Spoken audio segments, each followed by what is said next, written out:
analyse faites-vous de la situation sociopolitique du pays? Je pense que c'est un peu dommage lorsque vous analysez la situation qui prévaut aujourd'hui au Togo.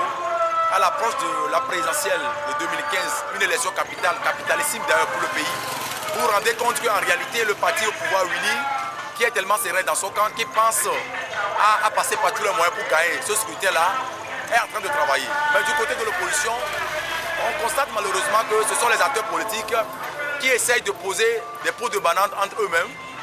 Et tantôt sur les médias, ce ne sont que des injures, des propos calomnieux, dénudés de tout sens et qui défraient aujourd'hui la chronique. Ça fait qu'il y a une démobilisation de la part de ces populations qui en réalité devaient être mobilisées davantage pour aller voter le jour J.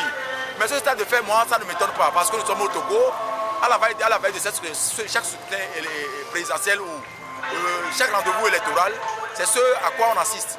Il y a des gens qui se réclament de l'opposition, mais lorsque vous analysez leur comportement vis-à-vis de tout, vous vous rendez compte en réalité, ces gens-là ne se préoccupent uniquement que de leurs intérêts.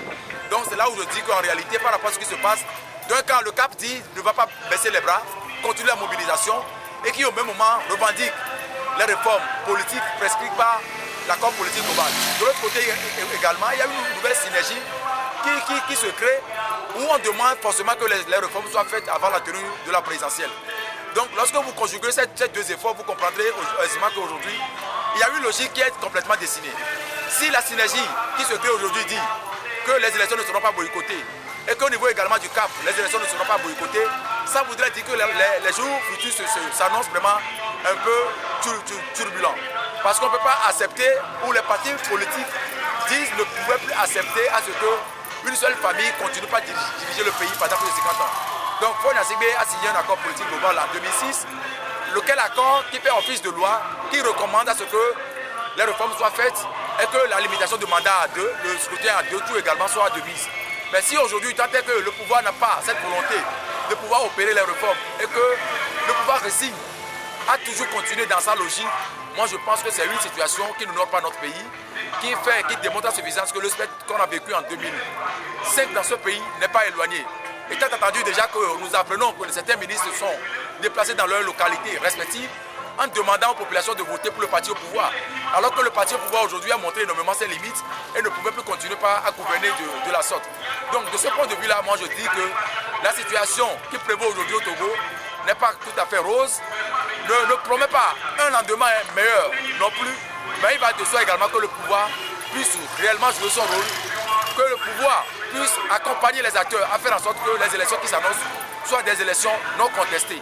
Parce que si on s'inscrit toujours dans cette logique-là, vu ce que nous avons comme sondage, que ce soit le sondage d'Afrobaromètre, qui dit que 87% des Togolais aspirent au changement aujourd'hui, et que du jour au lendemain, on proclame des faux résultats, il va de soi que les populations vont se mobiliser, vont descendre dans les rues pour revendiquer leur victoire, et ce à quoi on va assister, et pour le moment, personne ne le sait. Et le Premier ministre a fait une sortie fracassante dans la semaine. Quelle réaction vous avez? Non, moi je dis que la sortie médiatique du Premier ministre a été une sortie malencontreuse. Parce que vous ne pouvez pas prendre des engagements avec des travailleurs de la synergie des travailleurs du Togo et qu'au même moment vous dites que vous n'êtes pas informé du déroulement de ce qui s'est passé et que vous estimez que vous avez demandé à ces travailleurs de ne pas observer les mouvements de grève. Et qu'une fois que vous avez effectué le déplacement, le mode de grève a été fait et que par après le pays a été pris en otage. Et vous, ils se demandent si c'est un mouvement politique ou si c'est un mouvement d'ordre social.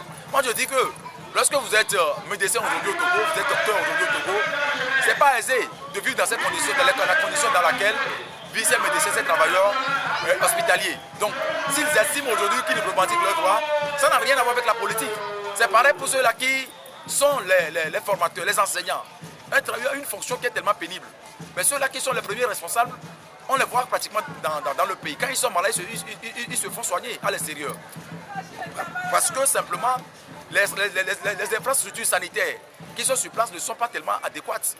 De ce point de vue-là, on ne peut pas estimer que ceux-là qui sont les premiers responsables, les premiers travailleurs, ne puissent pas revendiquer leurs droits. Donc, si le Premier ministre estime aujourd'hui que les travailleurs n'ont pas le droit d'observer le mouvement de grève, moi je pense qu'il se trompe. D'abord, le mouvement de grève c'est un mouvement qui est reconnu par les textes de la République, notamment la Constitution togolaise. Donc, s'il pense qu'il ne veut pas que ce mouvement de grève soit observé, il va falloir que les gouvernants, notamment lui, le Premier ministre, qui s'occupe également des affaires de la santé, du portefeuille du ministériel de la Santé, puissent respecter les engagements pris vis-à-vis des travailleurs et que le demain sera meilleur par rapport à ce que nous vivons aujourd'hui. La semaine dernière, Abbas Kaboa a fait sortir certaines déclarations en disant que Jean-Pierre Fabre et Brigitte Adjamabo sont des étrangers au nord. Non, moi je pense que c'est un faux débat. Parce que nous ne pouvons pas contester la façon dont le pays est gouverné aujourd'hui avec un système qui est basé sur le tribalisme, l'ethno-centrisme, le régionalisme. Et lorsqu'un Togolais ou des Togolais se débattent d'une région à une autre, on estime qu'ils sont des étrangers. Je ne pense pas que lorsque les responsables politiques, qui d'ailleurs évoluent dans un ensemble, puissent effectuer un déplacement d'une région à une autre, qu'on puisse les traiter d'étrangers là où ils vont. Je pense que M. Abbas Kaboa a fait sa sortie médiatique et qui d'une manière ou d'une autre a été appréciée par les uns, décriée par les autres. Mais moi je dis que même si, tant est que cette sortie devait être faite, la manière avec laquelle la sortie a été faite, et notamment sur les médias, a décrié, a défrayé la chronique. Et ça semble une démobilisation, un message qui, ma foi, démontre quelque part ou donne l'impression à certains comme si M. Abbas n'était pas en mission commandée. Mais en tout état de cause, il manque tellement des éléments d'appréciation. Mais moi je pense que lorsqu'on milite pour la bonne cause, il y a également certaines déclarations qu'on peut éventuellement éviter de faire sur les antennes. Le temps peut-être, un temps soit peu de ne pas chercher peut-être à démobiliser les gens. C'est ce à quoi on a assisté, c'est dommage. Mais tout semble aller peut-être pour le bon sens. On l'a vu tout à l'heure avec les autres également. Ils essaient de mettre de l'eau dans leur vin, chacun à son niveau. Ce qui est important aujourd'hui, c'est comment faire pour sauver la situation dans laquelle se trouve le peuple togolais, qui vit dans une dictature depuis des années et qu'aujourd'hui, tout le monde aspire au changement, ou tout le monde aspire à l'alternance politique. Les acteurs politiques, chacun évolue dans son rôle, dans son registre, et c'est difficile de les comprendre aujourd'hui. Chacun essaie de poser des pots de banane dans les jambes de son prochain, et chacun estime que c'est lui qui est le meilleur par rapport à d'autres, et on entend beaucoup de choses. Alors que le parti au pouvoir, d'ailleurs, lequel on combat, est toujours serein, et je ne pense pas que c'est la bonne manière, c'est la bonne façon de faire la politique.